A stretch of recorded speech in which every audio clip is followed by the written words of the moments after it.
That's what arrives when your father dies on a Tuesday in March. Not a trust. Not a policy. Not a savings account with your name on it. Nothing. The funeral costs $8,400. You split it with your sister. You put your half on a credit card at 22.99% APR because your checking account has all $1,000 and rent is due Friday. You are 28 years old. You make $64,000 at a job that doesn't matter to this story. You have $11,200 in student loans and a car with 127,000 miles. You are fine. Not rich, not struggling. Fine. Your father was fine too.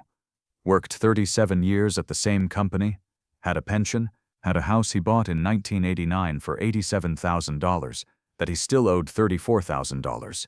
The house sells for $190,000.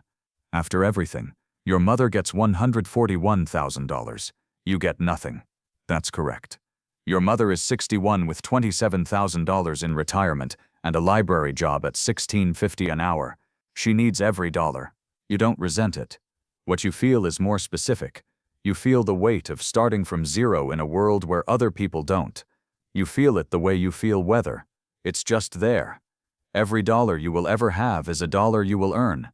That knowledge shapes you, makes you careful, makes you someone who does not assume the net will catch them. The first rule, inheriting nothing doesn't make you poor. It makes you the starting point. And most people either build from there or don't. Level 1, $12,000. You are 32. Your grandmother dies. She was 89. 2 weeks later, a check arrives. $12,400. Your share. She had $37,200 in a credit union savings account. No debt, no mortgage. She survived the depression and never stopped acting like it was still happening. $12,400 is not a fortune. It's also not nothing. You sit with the check for 3 days before depositing it. Once it's in the account, it's real. Real means it can be spent. Spent means gone. You deposit it Thursday morning. Balance goes from $2,910 to $15,310. You stare at it. Think about what it could do. Pay off debt. Replace the car. Take a trip. You do none of those things. You open a high-yield savings account. Transfer $12,000. Tell yourself it's for emergencies. What you mean is it's proof. Proof you came from someone. Proof you were thought of. The $12,000 sits. Earns 4.3% annually. You don't touch it for 2 years. Then your car dies. Not dramatically. Just stops starting. Mechanic says repair costs more than the car's worth. You need a car. You withdraw $8,000. Buy a used Camry. Remaining $4,000 goes back to savings.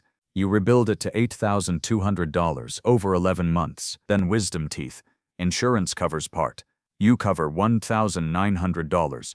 The balance drops, climbs, drops again. This is what a small inheritance does. It doesn't change your life. It absorbs impact. It's a buffer between you and disaster. And disaster is just life happening at the wrong time. The second rule. A small inheritance teaches you. Money is not freedom. Money is time. Time before the next crisis. Time to decide without panic. Level 2, $60,000. You are 36. Your uncle dies. Your mother's brother. Never married. Worked 40 years as an engineer. Lived in the same rent-controlled apartment in Pasadena the whole time. Estate divided between your mother and her siblings.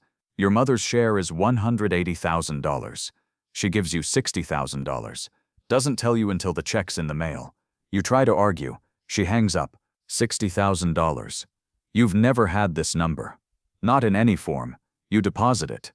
Balance reads $63,440. You sit in the bank parking lot for 20 minutes, staring at your phone. This is not buffer money. This is real money.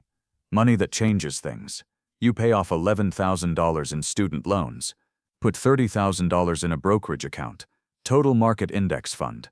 Keep $19,000 in savings. 6 months expenses. The cushion you've read about but never had. For the first time in your adult life, your net worth is positive. Not by a little. By $63,000. You are 36 and you finally have a foundation. But something else happens. The money changes how you see people. Not dramatically. Not in a way you'd admit. But you notice things now.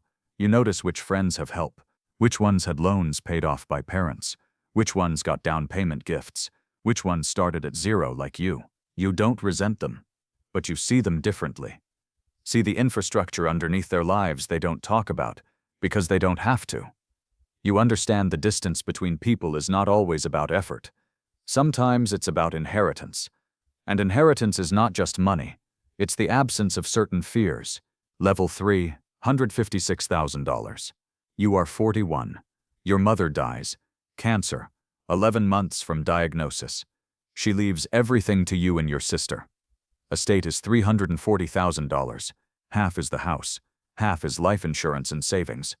After taxes, after the funeral, you receive $160,000. $156,000 is not generational wealth, but it's substantial. It's money that lets you make different decisions. You make $89,000 now, have $104,000 in retirement accounts, own nothing, rent, live carefully. The inheritance lands, and you have options. Real options. Buy a home, start a business. Take a year off, you do something else. Buy a duplex, $280,000. Put $140,000 down. Mortgage is $890 a month. Live in one unit. Rent the other for $1,650. After mortgage, taxes, insurance, you net $520 monthly. Not passive, you fix things, answer calls, but it's yours. And it earns while you sleep. Remaining $16,000 into brokerage. Max your Roth. Increase 401k to 12%. You're building now. Not from salary alone, from structure, but the inheritance separates you from people who didn't get one. You don't talk about it. Not with friends, not with coworker. The moment you mention it, the conversation changes. People assume you're rich, which you're not, or become quietly resentful, which they won't admit. So you stay silent. Build quietly. And the silence is part of the inheritance too. Money makes you lonely in proportion to how much you have that others don't. The third rule, a substantial inheritance doesn't just give you money. It gives you a different ceiling, and people who started with no ceiling don't know how to talk to you once you have one. Level 4, $740,000. You are 29. Your grandfather dies. You barely knew him. Remarried, moved to Arizona, became someone you saw in holiday cards, but he remembered you. You receive $740,000. You read the number 4 times. You're 29. Make $71,000. Rent is $1,480. Have $18,000 saved and $9,200 in credit card debt. And now $740,000. You tell no one. Not friends. Not coworkers. Your sister because she got the same. A financial advisor through referral. That's it. The advisor is calm. Doesn't congratulate you. Doesn't say you're set. Asks one question. What do you want this money to do? You don't have an answer. You thought the money was the answer. You're learning it's a question. Pay off credit card. Pay off car. $50,000 into high-yield savings. Max Roth and 401k. The rest, $640,000 into brokerage. Diversified index funds. You don't touch it. Your life doesn't change visibly. Same apartment, same job, same car. But everything is different. Because you know you'll never be afraid of money again. You don't have to stay at jobs you hate. Don't have to accept bad terms. Don't have to say yes from desperation.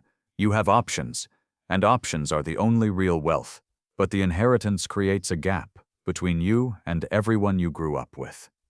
You're 29 and financially independent. Not retired, but independent. Friends are still grinding, still paycheck to paycheck, still making calculations you used to make. You can't relate anymore. And they sense it. You decline invitations differently. Not because you can't afford them, because you don't need them. And that distance, that quiet growing distance, is the cost nobody tells you about. Level 5, $3.2 million trust. You are 25. You've never worked a job you needed. Not because you're lazy. Because you've never had to. Your grandfather established a trust when you were born, vested at 25. Value is $3.2 million. You receive $11,000 monthly. Every month, for life. Inflation adjusted. managed by trustees you've never met. You didn't earn this, didn't ask for it. It's just there, always been there. You tell people you work in consulting. You don't. Volunteer at a nonprofit 3 days a week, take classes, travel, do things that interest you. Not aimless, just untethered from the need that drives most people. College friends are working now. Real jobs. Long hours. Complain about bosses, commutes, performance reviews. You listen. Nod, don't relate. Cannot relate. The thing that structures their entire lives doesn't structure yours. You feel guilty. Not constantly, but often enough it becomes background hum. You didn't choose this, but you benefit every single day. And benefit without effort feels like something you should apologize for. You start lying. Small lies. When asked what you do, you make something up. Freelance. Between things.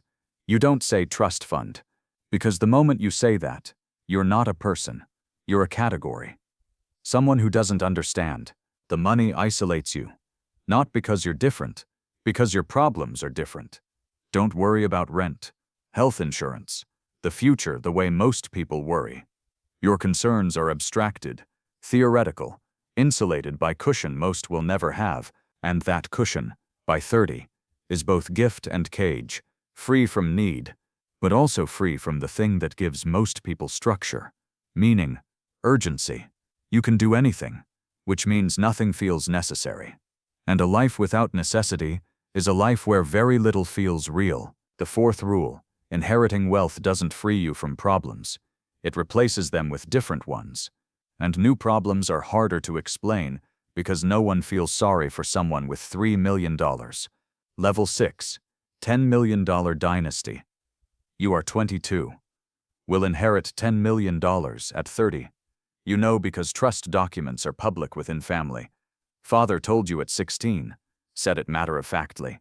Sitting in a library at a university your family paid in full. No loans, no work study, no aid applications. Tuition was $64,000 yearly.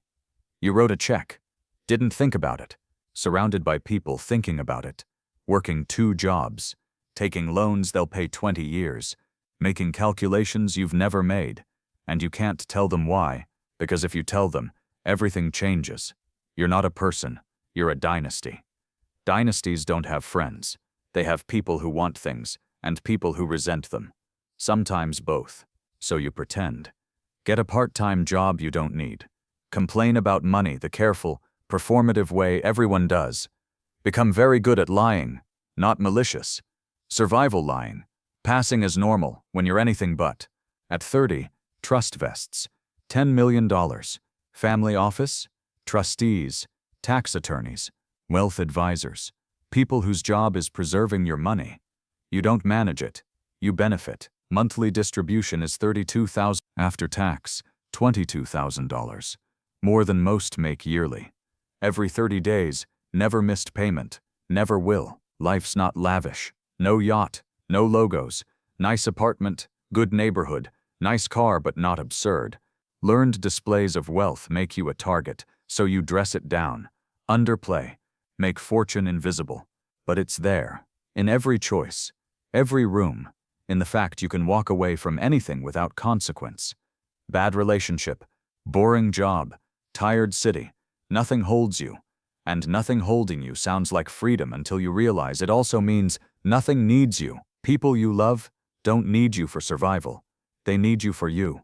And you wonder if they can tell the difference. If they love you or the idea of you. If they'd still be here if money disappeared tomorrow. You'll never know. And that not knowing is the price.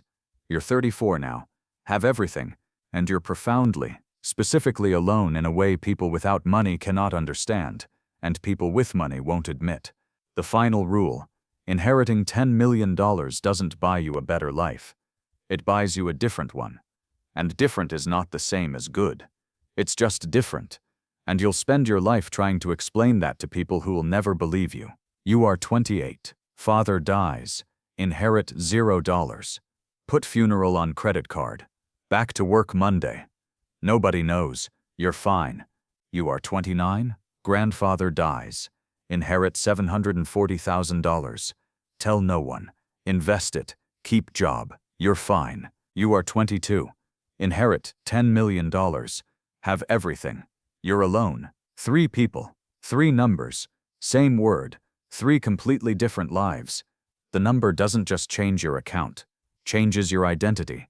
Changes what you fear. Who you can talk to. What your problems are. And who feels sorry. And what you're allowed to complain about. And how you see yourself alone at night, wondering if any of this is real. The money arrives, or doesn't. Either way, you keep going. Because inheritance, whatever it is, was never the point. The point is what you do with it, or without it. What you become in the gap between what you were given and what you built. The number is just the number. The life is everything else.